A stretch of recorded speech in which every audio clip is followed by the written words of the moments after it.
Hope you enjoyed this fun. This is Silver and Adams giving my latest review on Dragon Ball Super Episode 9. 9. Like, this whole episode was dedicated to the part of them trying to bring forth a Super Saiyan God, basically. Basically, they're trying. Like, I know people are excited, but we're not gonna get the big fight. That's gonna be for the next episode, which is next week. But I wish we got the fight. I mean, how the fight between Vegeta and Beerus didn't even take that damn long. It was like 2 minutes. It was like a few minutes at least, like 3 minutes, while the other one wasn't that much. Anyway, I like the way they did the episode. The progression was nice. Like they made the whole episode about the Super Saiyan God transformation, basically, and how it came from, what was the legend. However, it was severely different, from the movie Battle of Gods. I know they're trying to copy Battle of Gods. I mean, but they're doing everything differently. They're doing it in their own unique way. For example, one way they're not doing it at Bulma's house. They're doing it on a cruise ship, like basically, and like everything is different, way way different. And I like this episode. So I really do, even though we didn't get a lot of fighting. And I like that in this episode, uh, like they tried to pour their hearts together, try to pull the Super Saiyan God together. However, it was severely different. Like in the movie, they formed a circle where everybody holds hands, and while Goku stand in the middle. This one was different. Some of them held hands while two of them, and being Gohan and Vegeta, put their hands on Goku's back and poured their energy that way. Hey, that's different from the movie. I know they're not trying to copy the movie, but I think the circle thing was better. Also, there was the storytelling for the Super Saiyan God. The storytelling was a lot more progressive, and one of the things I liked the most was Shenron being, scared out of his wits, knowing that someone like Beerus had came to Earth. Earth, even though Shenron, he's never seen Beerus face to face. He knows what he is, and he knows how powerful he is. He knows he's the god of destruction, and and the explanation that he gave was, a lot less than the movie. The movie was better, better. We got to see flashes, some images, is and a more detailed explanation. This one was different. But he said some of these he said were the same. Five Saiyans with righteous hearts must pour them energies into another. So that part remained the same. But Shenron being scared out of his wits and sweating bullets. Yeah, that was kind of funny. Yeah. One of the things that really one of the things that took thing was Videl. That stood out was Videl, because Videl, back then she was pregnant. And I mean, being pregnant means that she had a child in her, a child that was mostly human but had Saiyan blood in her son.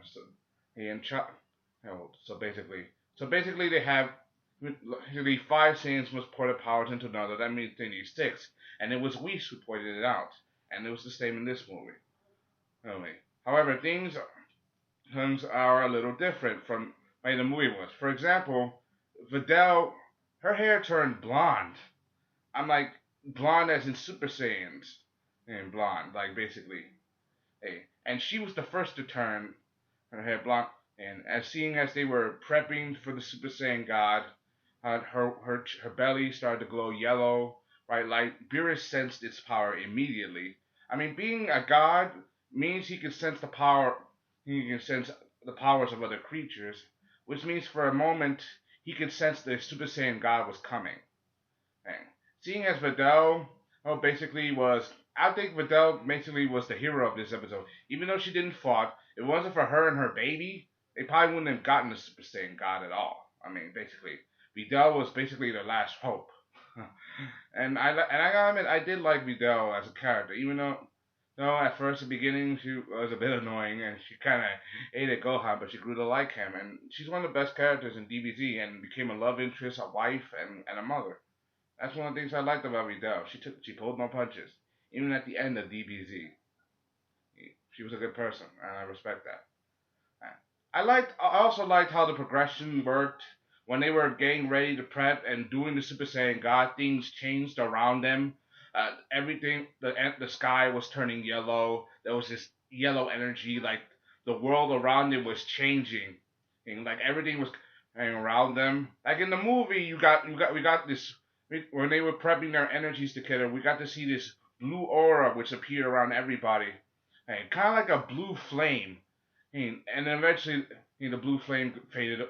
The blue flame it faded away, and we got the Super Saiyan God. In this way, it was a little different, and we got to see the blue flame, names the blue aura of energy, and we got to see that the energy when it was created and expanded, and we got to see the energy when it reached out into the stratosphere. We got to see the stars, the sky. We got to see the sun moving, and the moon setting. Like the dawn of like something was coming, like a creation of something new that was going to be born into existence, and it was right. I'm right, because that meant a god was coming. Something new was being born into existence. I mean, a Super Saiyan god hasn't existed for thousands of years, is from what the legends are told. And this is the first Super Saiyan god that appeared in centuries, which meant a very dramatic change. It's it's significantly different. The movie was better because of its oral hall presentation and 3D animations. Even though this presentation was a little low standard, it was good. It was very good because I liked it. Because it's not trying to copy the movie in every detail. It's trying to retell the story, but in its own unique way, which deserves points. Nice. We got to see some funny moments, some good moments like they're not trying to copy in detail, and I know some more details are coming up. Even though we're not getting the fight, we're getting the fight next week. But it was good to see Goku in Super Saiyan God form, the first Super Saiyan God form, the one with the red hair and red eyes, and his skin was pink, like dark, like almost bright red, and we got to know, and we know what's gonna happen to him in the future. uh, In future. But this was a good episode. I give this a 3.5 to 4 out of 5 because they retold the story of the Super Saiyan God, even though we didn't get much detail from Shenron, and he was scared out of his wits, which was different from the movie. But the whole episode was about the Super Saiyan God trying to bring it out, trying to bore into existence. I liked how Goku, for a second, even doubted his own son, even though how he doubted his own son, saying that he has righteous hearts. I mean, it's your son. I mean, how do you not know your son is right? So basically, come on, Goku. I know he can be a bit slow-witted, but cut with the program. Seriously. Anyway, that's all I gotta say. This is Solomon Oz giving my latest review on Dragon Ball Super Episode 9. And comment, rate, subscribe. If you want more episodes, just tune into my channel. More episode reviews, because from what I hear, Dragon Ball Super is gonna be at least 100 episodes, and we're getting Dragon Ball Z Resurrection F and DVD in a few weeks. I can't, even though I can't wait for the digital box set. I hear it's gonna be awesome as hell. Oh, hope you enjoyed this. Thank you. This is Sullivan Adams signing off. Bye. Good movie, really good movie. The episode is good too.